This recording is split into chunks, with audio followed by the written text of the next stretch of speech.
The Husker versus the Pugna. This is also just seems like a hero Brow likes to play, because this is now 2 games today we've seen him play this. Mm-hmm.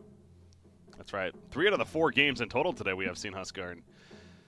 So twice now from Spirit. You mentioned Brow, one of the stand-ins, of course, playing for 9, who is obviously a fantastic mid player himself. But Brow, we know, is a good one at that, and it does go back to, I mean, there's a little bit of legitimacy, I think, to the idea that I assume he's playing for North America and, you know, dealing with a slightly higher MS there compared to others. So get him a hero like Huskar, who's maybe not as concerned of said issue. So, but yeah, the Huskar final pick, I'm trying to think, kind of, you know, how it matches up in this case. I guess they're hoping for it mid against the Pugna. There's some decent magic damage with the Burning Spears. Pugna has Decrypt, though, to, you know, use defensively and mess with the last hit. So not sure that's like a lane Huskar's going to dominate. Most Husker mid matchups, the block and other factors. I mean, there are certain heroes that are going to beat him or just straight up lose to him, but a lot of matchups, there's other factors that come into play. Yeah. Yeah, that's what I was getting at. It doesn't seem like one that's, you know, overwhelming for him, but either way, comfort pick for Brow, and in the end, one that they're going to go with to try to pull out their first victory here in Group B action. Of course, Pavaga playing their very first game, and speaking of that, you see Team Spirit is favored going into this. According to, if you go to es.bet, you can check it out for yourself and also place said bet if you like. There is also the insurance to take advantage of, again, here for the Winter Madness event, so definitely head over to, once again, es.bet. Make those bets, but yeah, Spirit is favored according to the odds. Oh, they're saying we have a rehost. There's no Spirit logo apparently. Uh-oh. Oh. So I just realized that was my Dota popping up, not the screen. I was gonna say, I'm still not sure. Every time they end the draft, it pops back into Dota. So we may have to do a quick remake. Okay, are they disconnecting? Okay. Yeah. Well, that's unfortunate. So let's go ahead and take care of that then as well. Yeah, looks like they all have disconnected. Is that really the reason? Just because of the logo? Yeah, it's just because of the logo. That's being particular, but strict. Really exactly. Sure. They want to make sure, all their match recordings and stuff are accurate. That's fair. Obviously, a pretty big event here. As far as prize pool goes, I mean, $100,000 prize pool for an online tournament, that's a good chunk of money there. Oh yeah, by WePlay. This is a big deal. That's the thing. It's like there's all these online tournaments going on all the time with $1,000 to $5,000 prize pools, maybe 10K, but suddenly WePlay's like, oh, here's 100K. That's like as big as some small size LAN events that are going around. So it's serious competition. That's why you've got the NIP, OG, Alliance, Forward Gaming waiting in the playoffs as well. Yeah, I mentioned that earlier. That's next week is when that phase of the event starts, that playoff stage. So the 4 teams from each group, they move on to the playoffs first round, what's then the round of 12 as it's called. And then the winner of each of those series, best of 3s, will move on to the quarterfinals, which then those teams, as you mentioned, NIP, Forward, OG, and Alliance, will be awaiting. You might need to, just quickly, you need to set it to all for your lobby search. I'm guessing that's why you are not in the lobby.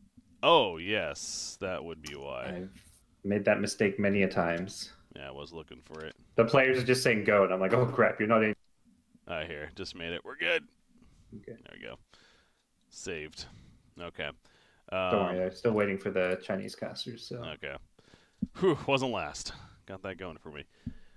All right, so once they get in, we'll be good to go. Again, it's going to be all pick. Obviously, just quickly pick their heroes now that everything is set and good to go. But, again, the playoff stage starts next week, so we got this weekend here to figure out which of the Group B teams. You have Empire, Hope, Empire, Faith, Elements Pro, and Gambit are going from Group A. And each of those teams will face a team from Group B eventually in the first round of the playoffs. But also, yeah, again, a good time to run an event like this, too, is safe to say, because obviously not a whole lot was going on right now with the holiday season and everything as far as Dota is concerned. Yeah, people, want something good to watch on the holiday.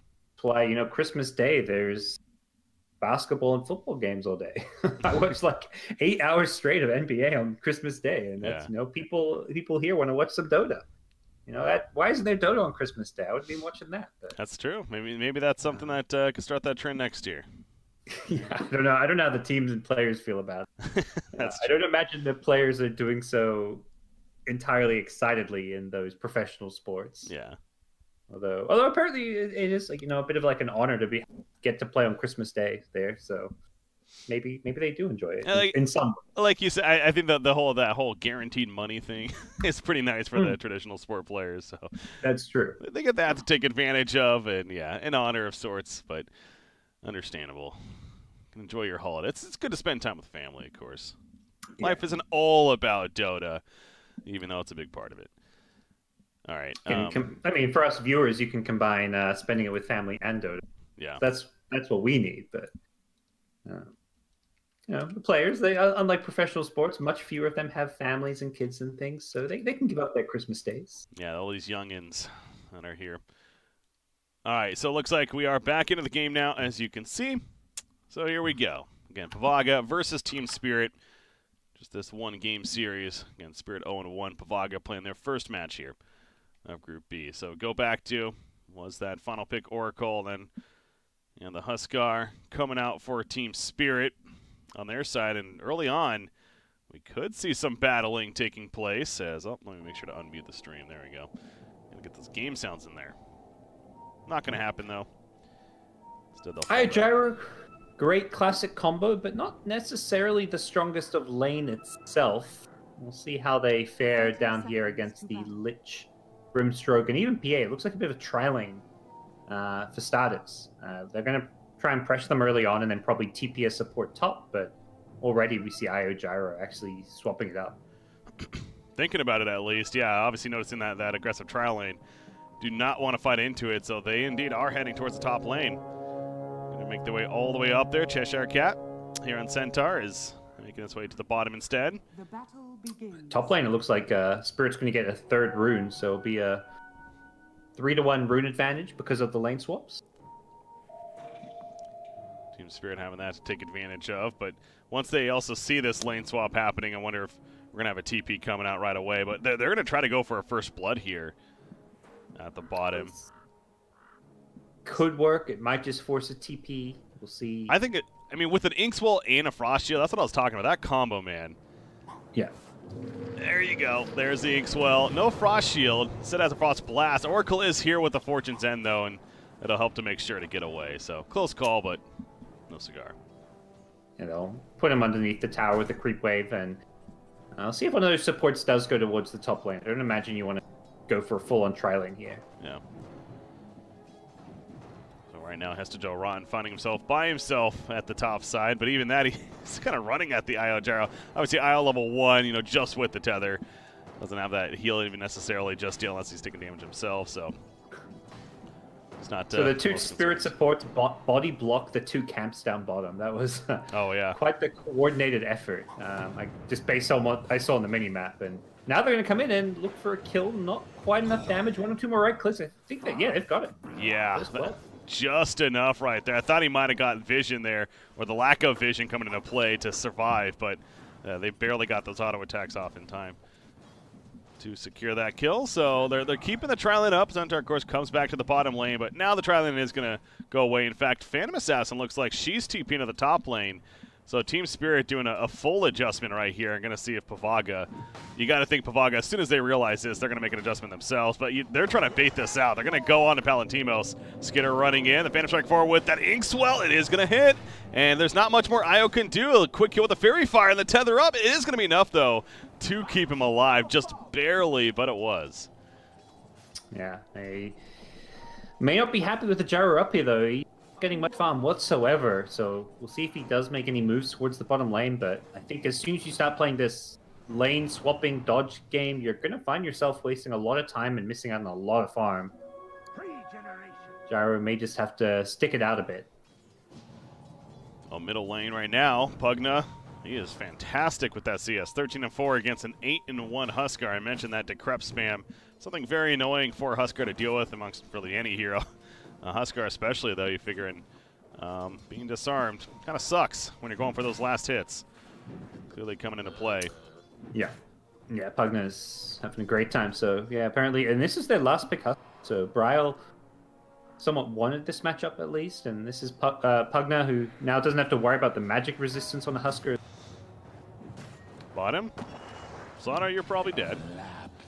Not much more you can do right there, but we finally see the rotation. Essentially, that was 4 heroes coming together to get that kill, so you know, take that how you will. But the rotation is successful for Pavaga, and they will continue it as Cheshire Cat now goes top. Kind of expected, you know, eventually for that to happen.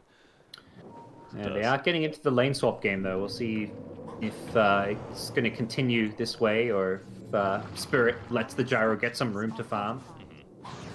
I just dive in. Stop, yeah. That shield is up, and J4. Oh, the salve pop keeps him alive a little bit longer and allows PA to come in and actually take the last hit, or the kill even. That ends up making it worse. He wastes the salve, and the Grimstroke would have gotten it otherwise. Yeah. They're maybe not done here. Cheshire Cat getting pretty low. Oh boy. Nice 2-man stun. Can they still chase this one down with the Inks? Well, I believe they should be able to get this kill on Cheshire. Get her blink strikes in, then Cheshire Cat's done for, surely. 1 or 2 more right clicks. Yep, they've got the kill. Beefy, but not beefy enough. And I go back to that combo. It's talk about the double chain frost. How strong that could be is, by the way, you see Slaughter is dead at the bottom lane again. It's really about that frost shield and the Inkswell, though. It's you cannot get away, especially with these blink kind of target. But Skitter goes down at the top lane. He goes down to J4 while that bottom action was happening, or just after even. So that's a big turn kill for Pavaga. Yeah, not sure what happened there. Maybe just underestimated Oracle, TPing back in. Probably TP'd in the tree. Nuked him with like a double Purifying Flames or something. But PA's back to lane anyways. Dying is not the worst thing possible if you're winning your lane. Yeah. You can heal up, get your items, come back with your double band or whatever, and continue to win your lane. I suppose just the bounty that he gave up, it was to Oracle, so again, maybe not the worst thing ever there, but nearly 500 gold going the way of Oracle. Yeah. I don't imagine it was intentional, but it's more one of those things which doesn't hurt as much as it maybe seems. Yeah. 5 minutes in, there's the bounty runes, and we do get the 2-for-2 split right here. So I'll gonna head back. In fact, might try for a pull, it looks like, at that bottom. Work with the gyro as Pikachu's gonna roam over, pop the shrine, eventually head back towards the middle lane. Yeah. Didn't go for the bounty runes. I think with the bottle that would have been nice for him. And Spirit rotate both their supports in to say hello. Get some wards down and also realize that, okay, that's grinding. So they kind of both have a pretty good idea of what's going on in this area. Yeah, Lich still has 2 wards on him. He's going to look to place them over here in the shrine area, most likely. At least one of them. As they're hunting around, they see the shrine's been used. They get a pretty deep ward right there. Maybe see the courier flying by. Then see a wrap all the way around the middle lane. Perhaps, speaking of that, Huskar's taking some pressure in the middle lane. Looks like he'll be fine hugging the tower. But they are wrapping around now, and you see Pikachu at about half life. So yeah, if he puts himself in a bad spot here, he could be dead. In fact, there we go. There's that bad spot. Oracle is nearby. Fatesidict, does he even have it yet? He does. It just doesn't matter. He goes down, and J4, he now might fall as well. No, he'll be fine, but they lose the Pugna, which was the big target. Oh, it was pretty clever. I think that Pavago just assumed they were heading top because they were on the top side of the mid lane, but they swung through that small sliver of fog of war behind the tier 1 and before the tier 2 tower mid. You can do this at nighttime where you just sneak in and catch them out by surprise. I want to dive for more. You have Slaughter even rotating over, but J4 a bit too defensive, so he'll be fine. And this is 4 heroes collapsing on the middle lane from Team Spirit, so wasting a bit of time. That initial kill was great, but you don't just want to stand around, obviously, and they are going to start moving once again. Yeah, the bad news for them is this Slaughter's game has not been particularly good. With the gyro finally finding a free lane, Slaughter's farm. Nice little juke from Phantom Assassin right there. We'll see that from time to time. Using the Phantom Strike to get away from this Pugna and Centaur, but still not out of here just yet. Gonna go for the TP. That's not gonna work, buddy. Hoof Stomp close enough, and Skitter does indeed go down. He also had TP support coming in, but obviously he had to run forward. And Hesidorat, meanwhile, can he at least get killed by the Ancients? The answer is no. He gets taken out. Credit for the kill and a couple of big kills for Team Spirit, specifically on the PA once again.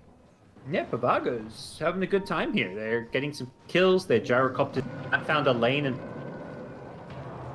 things do seem to be on the up and up for them, although maybe I'm speaking too soon as Pikachu gets another kill, but isn't very, very... So he will pay through this with his life, but he forced a lot of TPs here. I think you just say space created. Absolutely. That doesn't feel all too bad. It really doesn't because, yeah, bottom lane, that's what really matters. This Gyrocopter specifically, he's having the good farm. Palantimos, as long as he's having that good farm, he will hit that mark, you know, with the IO support.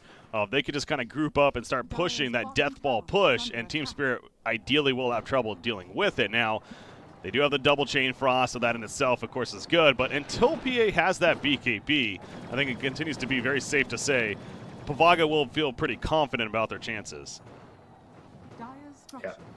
No, I think the PA's been slowed down pretty significantly here, and they're going to feel like their gyrocopter's starting to, you know, pick up some steam and actually get ahead. So, all in all, very good start for them. Slider being slowed down means there's no real threat of an early Blink Dagger as well. He's died several times, I want to say, and just had a rough start. And yeah, we get a tower now as well. Call down, but Palantimos, did he overextend? Has the IO tether, of course. There's a tether back up, and he will be fine. So good job getting away, and that's another reason why this Gyrocopter, especially in combo, is so good because of that speed, that move speed. Unless you have very hard lockdown, which they really don't. That goes back to the lineup of Team Spirit. With the Slaughter pick, goes like, okay, a little bit there, but again, that got nerfed in the stun sense with 7.20, so their lockdown isn't really the strongest. And has to the two stunners. There's Joe. So he'll get out of there, and I think PVG just need to leave this fight. Brow's coming on the Husker, so they don't really want to stick around. Well, they're trying to do that at least. Cheshire Cat, is he going to ultimately get out of here? Meanwhile, Skinner goes down again off screen. Back up here to the top lane. Cheshire Cat is found. You see Pikachu's going to kill Slaughter, though, in the meantime, so we'll call it bait, as that's basically what it was. And Huskar's like, are you kidding me? I'm running after these heroes, and I can't just seem to catch up. Huskar's such a slow hero, but the ultimate can make up for that, as the Sinister Gaze is used nicely. Pikachu does still get the kill. We'll die in return, but more kills going Pavaga's way. Yeah, I mean, that regen rune popping up right after his death, too. That would have been something. A couple more seconds could have made an absolutely big play, but still think, yeah, fairly happy with the outcome. As, okay, we are going to see the bottom lane, how that kill happened. And it's the old, we're just going to run at you strategy. GoDz right there. That's a classic. And, yeah, the kills bottom were big kills. That's a PA. So they're very happy with how all that all goes. See a quick pause here, but that's at least the second death on the PA. Oliver got to be careful that he gets some level of farm this game. He hasn't got that Magnus power for the super catch-up. He's going to have some nice amped-up damage from Slaughter, but you need items still. Yeah, I'm not too sure what PA has yet, but I assume her Battle Fury is still well off in terms of her farm, as while we're thinking about that. But you got es.bet once again. You guys can check it out. Can make those bets, and right now, again, it continues to be Team Spirit favored as far as the odds are looking, but Pavaga closing that gap, and you see Pavaga with the IO Gyro combination at the start they're having. You would have to like their chances somewhat. This game, I would say, is currently favored towards them. I mean, if it's maybe more 50-50, it's because Team Spirit is the more veteran team, but it's not the full team. They've got two standings. Yeah. Pavaga is in better shape. It's a 3K gold lead at 10 minutes. That's pretty significant, and things could get worse here. The early Soul Ring. Going to be working on that mech. As far as this next item. Not going the bottle, by the way. That's a little interesting to me. Pretty classic item on this hero, especially with the bounty runes all over the place now, but choosing not to go the bottle. Instead, just the Soul Ring and the right into the mech. The bottle's healing outside of fights, but in a fight, you can't really use bottle heal regen very effectively. Yeah. J4, don't think, maybe he is living. Stampede, gonna help him out. The Soulblind coming through as the relocate hits, but Bryle, gotta think he's still in trouble. Frost Shield mitigating plenty of damage. The nice TP out from Crimstroke. Bryle still running, but with the Decrep slow, the Nether Blast hits, and running at him with the Rocket Barrage ends up being a double kill for Palantimo. So, yeah, that relocate in proved to be very worthwhile. He sent himself back. Let Gyrocopter finish the job. Yeah, it was very well executed by Pavaga. Love seeing the fact that they weren't afraid. Like, Spirit comes to them for a fight, and they lure them in a little bit further and with the relocate, and then just go charging at them with Stampede. It was just a really well reacted to situation. And Team Spirit just find themselves getting further and further behind, and there's the updated Pavaga favorite. I was gonna say those previous odds, if those were real time, that was gonna be something to take advantage of there. But no, that makes a little more sense. Pavaga definitely in control of this early game right now. 4,000 net worth lead on top of all of that. But this gyro obviously looking very good. I think it really is more so that PA. We keep talking about, yes, PA can be scary, but she continues to need that BKB. And I definitely don't think the Battle Fury is finished yet, let alone still a bit more gold needed before that'll be the case. So we still got plenty of time, and that's if she goes BKB right after the Battle Fury, which I assume in this game we're probably going to see that. Yeah, I would expect so. Let me see what. Yeah, PA. I think the Battle Fury makes sense after this Vlad's. Oh, right she's now, going Vlad's first. She has a Vlad's queued up, but there's a Headdress. No, okay, never mind. No, there's Deso. Back to Deso now. She had the Morbid Mask. She had Vlad's. Now back to queuing up Deso. Yeah, I just hopped into Dota to have a quick look, and it seems like there's a little uncertainty about what to go for based on this game starting kind of poorly. That's interesting to me. If she chooses to go a Deso even over the Battle Fury, it's almost like saying, yeah, we need to fight earlier sooner than later, but that Battle Fury at least allows you to kind of help kind of secure that later game and getting over this hump that is the Io Gyro combination. Yeah. I'm not a big fan of Deso just because damage-wise, Battle Fury isn't that much worse for single target damage. It's not like there's like a massive single target upgrade with Deso. And of course, you're just farming fast with Battle Fury. So I think the majority of the time, Battle Fury should be the preferred option. Radiant's courier has been Radiant Courier goes down. There was, okay, the Ring of Health was actually on there for the Radiant Courier. So somebody missing out now because of that. But ultimately, not the biggest deal in the world. As Pikachu is having to fall back from the top lane because there is a response from Team Spirit. They're pressuring that tier 2 tower. Brown nearby and Skitter making his way over. They're going to scare them off. But like we talk about, I mean, more space created. And this is the thing with the Io Gyro too. Even though they're on the other side of the map, of course, they always have that relocate presence. So if a fight happens to break out there, you know that they potentially are coming. So you do see PA has the Vlad's finished. And the Deso is still queued up for her, though. Yeah, this is pretty classic Io Dota right here. You have the Io +1 farming Ancients on the other side of the map, and the other... Skitter. He's going to go in. J4 going to be the target of choice. Still has False Promise. They also have Stampede. There's that relocate that we're talking about, but they catch the relocate. Out comes the Soulbind as well. The follow-up, though, not the greatest initially, but there's a double chain frost. Going to bounce around. The False Promise was used on Io, not the Gyrocopter, so they're both going to ultimately die in the end. No, Io relocates out at the last second. He'll survive for the time being, but Cheshire Cat, he cannot get away. Citizen's Gaze pulls him back in. They ultimately get 3 kills right there. That double chain frost, the Soulbind really to start that off. They caught the relocate, and that's what really accelerated Spirit in that fight. Yeah, we can see why they weren't afraid of letting Io Gyro. They feel like this Lich Grimstroke is a counter to it. The Soulbind is very, very good. Binding them together and able to just dump those spells on them. One Chain Frost bounced away and didn't continue bouncing, but the other one just kept on going and doing a lot of damage there. So Team Spirit win the fight, secure Roshan, and all of a sudden, we're back to even. Yeah, that's what, like a 4,000 gold swing at least from that previous fight. And, you know, going back to PA, the Vlad's, of course, a great item to have as a fight breaks out there. Speaking of PA, she might die right here. Holy crap. A lot of burst damage. They were baiting that rune. I think they knew that she might come for it, or someone would come. Yeah. Let's get away, though. Now J4 caught in no man's land himself, so very likely going to die. Just a matter of time. And who gets credit? It will be Bryle, taking credit for the kill. There's the experience gain talent now on Io, however. And, of course, getting to level 15, pretty important for him. Applying that Ags effect to specifically the Gyrocopter. And all of a sudden having that passive side gunner to work with as well. But after that last fight, you definitely have to think Pavaga all of a sudden not nearly as comfortable. And they're going to continue to try to push objectives here at the top lane. But clearly Spirit, as long as Soulbind and Chain Frost are up, which are up, they can fight.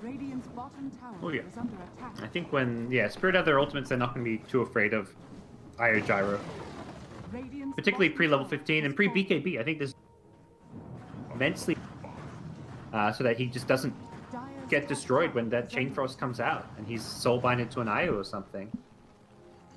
We'll see how they adjust their play because of this Grimstroke being in the game. But I think that's something that you can't just perma-tether your gyrocopter when you're going to get soul-binded together.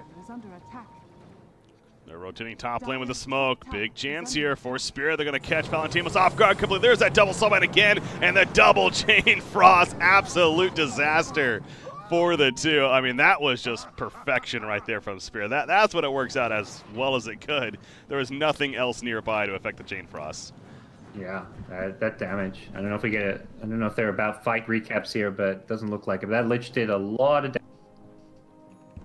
I mean, this game as a whole is going to be a fun time for the Lich. Anytime there's this soulbind that comes out, throw an ultimate immediately. It is something how just that one big fight can change everything and how we think about this game. And look at this. It's like they know Centaur's in the area, but as you can see with the vision, they don't actually have vision. So Cheshire Cat, he has a blink, by the way. He's just being very patient. Moving his way out. Stampede's still on a cooldown for another minute, though. But he's setting up. It's like the Radiant team may want to defend this. They are running in, and Cheshire Cat just kind of walks on out. Nope, he cannot get the stun. As Phantom Strike away from the PA. So I'm trying to take a fight there. Unsuccessfully, though. And I would like to get another check on PA when we get the chance, but SNY picked up on Gyrocopter, so obviously just going for more of that we need to fight now build, especially with the IO teammate. So PA has gotten a Desolator. Okay, she's still committed. See, that's what I was really curious of the last fight. She was going to go back for the Battle Fury, but she goes Deso. And single target damage, this is better, and you've got the Soulbind, so this is the kind of perks of this over the Battle Fury. You're not going to fight, but I think this PA just feels like I'm just going to kill heroes and be okay with that. That is another thing that you can't underestimate either with the Soulbind. Obviously, Chain Frost is the big one here, but the Stifling Dagger is something that could be pretty big too, potentially with the coup de grace crits thrown in. So, yeah, can see why. I mean, later on, when you're getting those extra Stifling Daggers too, they could just be flying everywhere. So, oh yeah. We'll see another smoke from Team Spirit. They really want to take advantage of this timing of theirs. It's just a Centaur.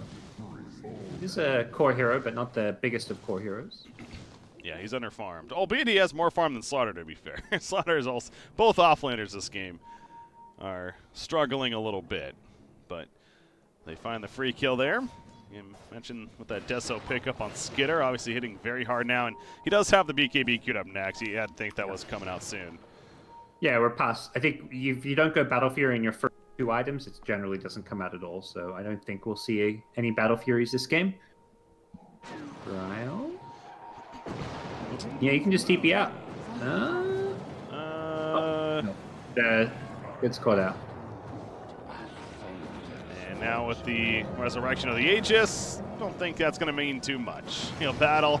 He'll hope for the best. The Disarm, he's going to try to get the turn kill on Palantimos, doing plenty of damage. Chesterton comes over now, so he bought some time. False Promise being thrown up on Gyrocopter as like a just in case. That's one Chain Frost bouncing around. They kill Pugna as well as the Oracle, but now he has caught himself. Soulbind does go up, though, between Cheshire Cat and Palantimos is getting cut down by Skitter. That single target damage, way too intense for Io to do anything about it.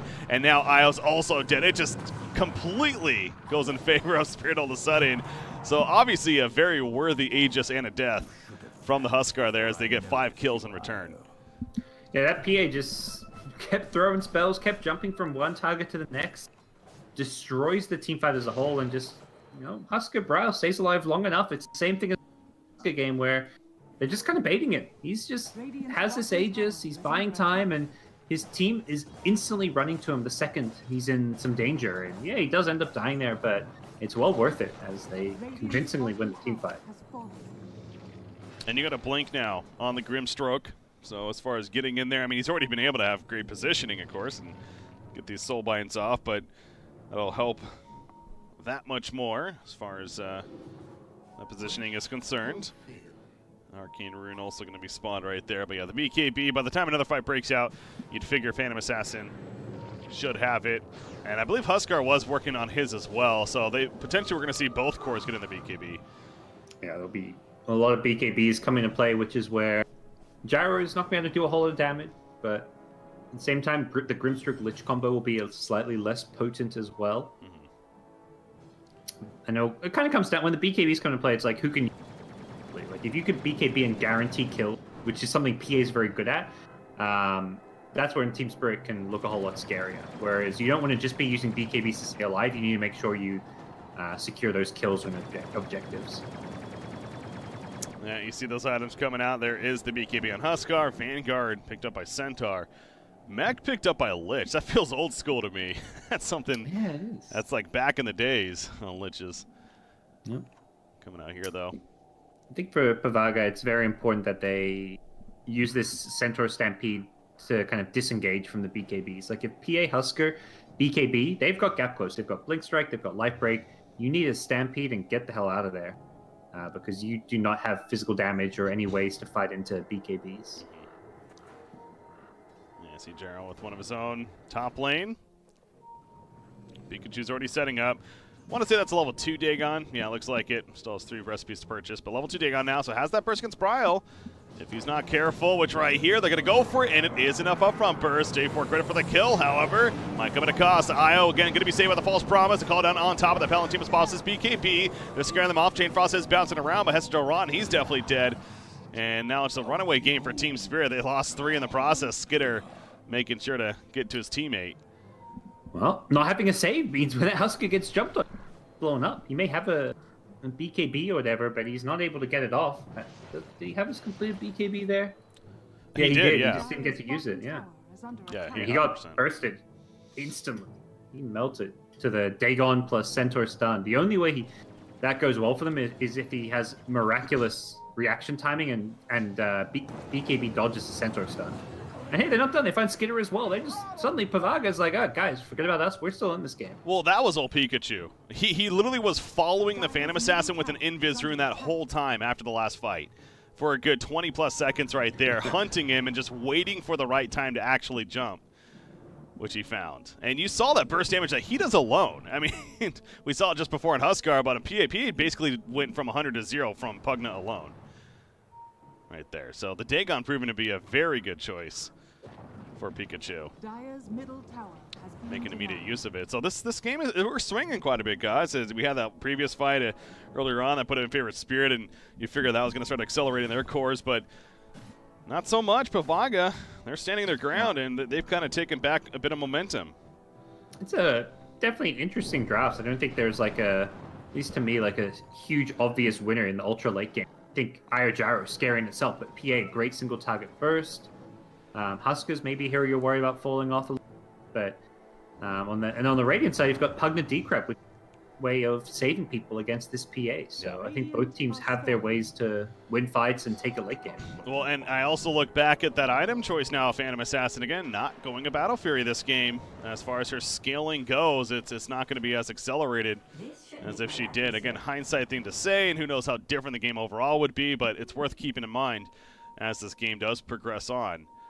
Now at the 25-minute mark, and net worth, in fact, shifting in favor back of Pavaga. And also, I'm going to look out for the IO-15 mark as far as levels are going, because... Oh, he's got it.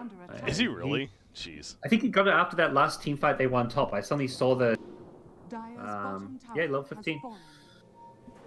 Well, so that's a problem, perhaps. Yeah. That's the side gunner. You basically add 4,200 net worth to Gyrocopter now. And he already is in the lead without that, so yeah, he's a big deal. Pikachu, okay, he gets caught. Don't know what happened there. Yeah. He was pushing bottom by himself pretty far right there, so that was a bit of a misplay, you could almost argue. I think it was a mind game where it's like, let's leave Pugna bottom and pretend we're sitting behind him, but actually go smoke Roche and catch them. I think they just overthought the whole situation. Yeah. Well, they find Skitter. Skitter. As well as Grimstroke. It's wrapping around. They caught the Grimstroke. They can take out the Soulbind in a fight. They love it. But buyback means they will still have to deal with it. But at least they get that. They use Stampede, though. So no Stampede, no Pugna. I don't know. Pugna could buy back, but he has 10 seconds. Yeah, had to give that one up. Gyrocopter, Io relocated mid? Yeah, that was odd. Oh, they're catching the Grim. They try to get the Grimstroke for a dieback. Oh, and guess what? They found the Io. They had the Observer Wall. So with that high ground Observer, they knew who was coming back. And smartly, they did not bring the Gyro with it. They brought Gyro as well. That would have been absolutely catastrophic. But oh, yeah. suddenly Team Spirit have found themselves an Aegis and charging forward. A really weird sequence of events. The Pugna dying alone bottom, like super alone. He and his team were at Roshan while he's almost on high ground. That relocate, and I don't know, it's a little bit of some odd decisions that went into play there. What are you thinking with this Demon Edge of Gyrocopter? Is it going to be the MKB, or is the Divine Rapier coming out? Should be the MKB, just for the Phantom Assassin, that partial True Strike. Yeah. I don't think it's quite desperate enough to need a Rapier just yet, and you're probably, you just have not farmed enough to really justify it. You definitely can be blown up in a fight if you go for this item.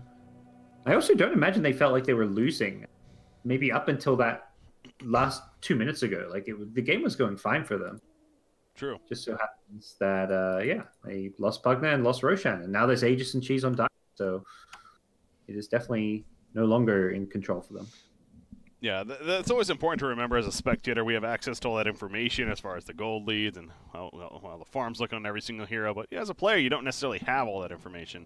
You kind of just have to play as far as the feel of the game goes. But yeah. You'd have to believe that. Yeah, I'm with you. It's probably going to be the MKB, of course, because I doubt they feel like they're in a very desperate spot here. No, exactly. And they probably feel like they can defend high. This Pugna's quite farmed. This Dagon can blow people up, and I don't think it's a desperate position for them by any means. That's a pretty cool shot right there of good old Gyrocopter coming out of the unpause, though. Mm-hmm.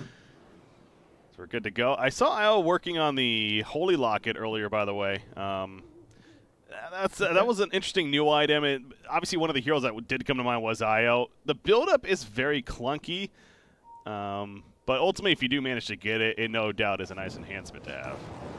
Dear God. That's how you play against Aegis. Just throw nukes at the Aegis, don't commit anything. A Dagon cooldown isn't committing anything significant, so... If you're this PA, you're like, well, I can't really push. I've got the Aegis, but you don't really got an Aegis.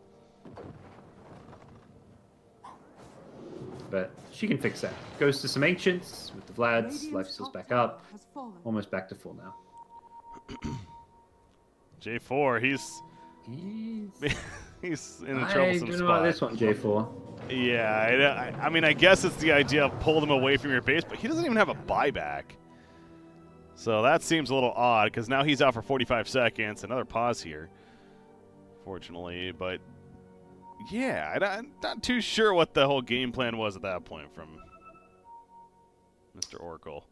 I don't know. Push out the wave a bit, it looked like.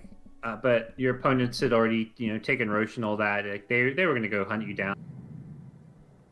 But he's not too afraid of losing his life, maybe just to, buy some time, whatever it may be. So going back to the Holy Locket, I did see IO was almost finished with it. It looks like he is committing towards it. Do you like the item? Or is it undervalued, you think, or is it just fine? I think the item's not the greatest or in a good place. It's like there's very few heroes it's good on. The item build-up is kind of weird and clunky. I don't know. It just seems worse than all the other support items in Dota, really. Yeah. I don't know. I'm not sold on it, but it's one of those items that I think the concept of the item's good. So we'll see it maybe tweaked a bit, whether that's make the recipe slightly different or just buff it. It seems a bit weak. Yeah. But the issue is if you make it too good, the hero's ad's insane on. So I don't know how easy it is to balance an item like it. Yeah, that's exactly going to use used it too, the word clunky as far as the build-up goes, I think is the biggest problem with the item right now, because it is very support-focused in concept, yet the idea of getting on a support, it does feel, it feels odd. But it's the same cost as like a Force Staff. Like, yeah. I don't know. Most of the time you want to have like a instead or a Glimmer Cape. It's always been, for supports, there's always been this big issue of like, is this item better than the alternative support item? The Force Staff, the Glimmer Cape. Those are like kind of the two go-tos. And this item just doesn't feel like it is. Now the pause, Cheshire Cat is pushing up bottom lane, trying to be a distraction, but I don't think Spirit's going to fall for this. My. Oh, man. Whoa. Okay. They just lost Rax for that. I don't imagine they defend anymore. They're going for the trade. And Spirit made, yeah, he's pinging the ward. He's like, they just jumped him because they had high ground.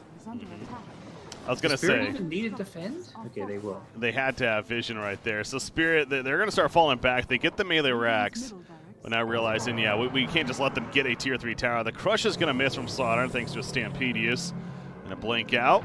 However, the Soulbind, there's a double silence, and they catch them both with the Inkswell. So still might get 2 heroes out of this. Crimson Guard making it difficult. But it's not going to be difficult enough. You see the 1,000+ crit over there onto the Centaur. Gross pays pretty good for that, and IO also picked off. So Team Spirit gladly happy with the outcome there, as they got the melee racks and again ultimately defended at their base. Yeah. So yeah, just a couple of pickoffs, both the Oracle and then the Pugna ultimately allowed that. I get a melee rack, so that kind of blows this game wide open here. Age is still in hand for a little bit longer, so they can go for another push soon or look for 10 win. This is looking very good for Team Spirit all of a sudden. Yeah. Yeah, 90-10 feels a bit right, and we were just sitting here talking about, seems like 5 minutes ago, they're not desperate yet on Pavaga's side, so I'm sure the MKB, and I don't know if he's actually finished yet, he probably has by now, but never mind. That answers my question right there. I think they're a little more desperate now, so Divine Rapier could be possible, and sure enough, he does click one. You're in the desperate zone now, so why not? Palantimos instantly smokes up as well with his team. They may just go find this Aegis, which kind of expires soon. He went looking. He thought the PA was there in the invis. God, that blur's so good. Brawl jumps in, life break. Here we go. The flat cannon overtech Palantimos with the Divine Rapier. They might not notice it yet. Brawl manning up against, and the False Promise helping save as well. But Isles picked off, and they did lose Grimstroke, though. He did throw up the Soulbind, however. They get the kill on Centaur, too. So they'll buy back Centaur, and that'll be it. They kept their Gyro Rapier alive, but it was kind of expensive. Radiant's top shroud is under attack. Love me. Yeah, so it doesn't give it up, which pretty much would have been game losing at that point, of course, but had to run back early. And obviously a smart decision by Spirit, especially with the BKB up. You kind of focus everyone around him, specifically that IO. Kill the IO as soon as possible. And then worry about him later. Well, PA level 20, so we can see the double, triple Stifling Dagger now with the Grimstroke Soulbind. Daggers will just be flying everywhere. Yeah, as long as everyone's in the area, you'd think everyone's going to get hit by a dagger and, potential crits on top of that, so even more damage from the Phantom Assassin. Abyssal Blade was also queued up for her. I think it makes sense. You can just lock down this gyro when you BKB's a bit better. And when you're fighting him head on, you can actually get those bashes coming into play. Here we go, another smoke. This is perhaps kind of a last-ditch effort. I mean, they're only down 1 melee racks, but you're smoking into an enemy team with a Rapier Gyro. So if he dies, you effectively lose the game. It's not like he's got, like, 30,000 net worth and backup Rapiers. It's just one of his 3 items. They're going to find Slaughter, but the BKB reaction, and allows him to kind of initiate himself even. But that's not much else coming from that. PA jumps on a Pikachu, False Promise coming out, so they baited on a target that maybe what a crush. They're happy with. The 3-man crush on top of it. The Soulbind Palantimos is melting away. He goes down. The Divine Rapier is officially on the ground. I'm sure being snatched up. It just doesn't matter, though. Team Spirit just decimating Pavaga. As you can tell once again, Pavaga very desperate at that point to make a play. They call the GG, though. And Spirit, they're 1-1 now here in Group B. They make up for their earlier loss, and Pavaga, well, they had some moments this game where things looked okay for them. Couldn't quite capitalize on all the team fights. They were back and forth. There were like a few fights where they'd win, then they'd lose one to the Grimstroke ultimate, but that Grimstroke Lich opening looking very potent and something that may need to be respected. If you want to play IO, you may want to ban one of those 2 heroes out, if not both. Yeah. Because they completely destroyed the IO Gyro in several fights. Yeah, no, the Soulbind is absolutely the biggest thing, but in the synergy, of course. I think banning specifically Grimstroke, if you plan to pick up an IO Gyro combo, is probably for the better. But didn't happen there, and Pavaga definitely felt that. And, I'm kind of looking back at the graphs here as well. And again, I mentioned Pavaga, multiple chances in this game. We thought after that first time it started a downswing, it was going to be over. But no, they came back, and all of a sudden right back in it. Gyro was getting crazy farm. Then a couple of pickoffs happened here and there, individual pickoffs, and allowed for the push. And That's where the game ultimately was lost in favor of Team Spirit more so. Well played by them. Excellent draft and good play. So I think we have another Pavaga game up next, so we'll see them once more though. that's right. We do. We got Pavaga. They'll be taking on KP. That's right, KP. So KP's 0-2 going into that one. Pavaga 0-1. KP, not many more chances. Only a couple more chances now to at least give the winner a couple to try to prevent themselves from being eliminated here in what is Group B. But we'll see if they can. Pavaga going to come out swinging, though, I'm sure, as we're going to go to a short break and come back with our final game of the day here for some Group A action of WePlay Winter Madness. So, ladies and gentlemen, stay tuned. BreakyCPK joined by GoDz. We'll be back.